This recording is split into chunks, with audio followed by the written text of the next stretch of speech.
বাঁদর মামা পেল একটা কলার কাঁদি। কলা দেখে বাঁদর মামা লাফালো খুবই।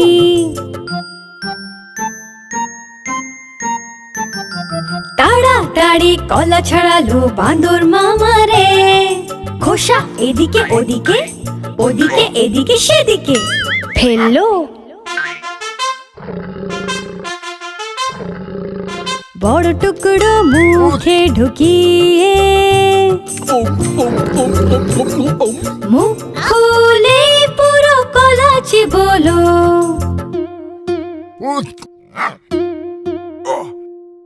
এক টুকরো গলায় আটকে হলো মুখটা লাল নীল। ভালুক দাদা তখন বাঁদর মামার পিঠ চাপড়ে জল খাইয়ে বোঝালো ওকে, মুখে খাবার কখনো বেশি নিও না, ছোট টুকরো নেবে, মুখ বন্ধ করে চিবোবে। মুখে খাবার কখনো বেশি নেবে না, ছোট টুকরো নেবে, মুখ বন্ধ করে চিবোবে।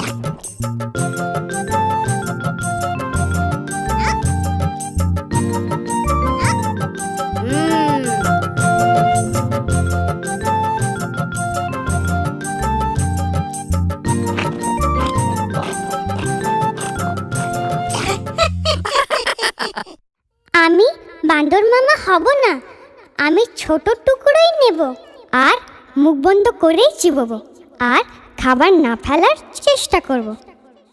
তোমরা তোমাদের খাবার কিভাবে খাও কমেন্টে লিখে আমাদের জানাও।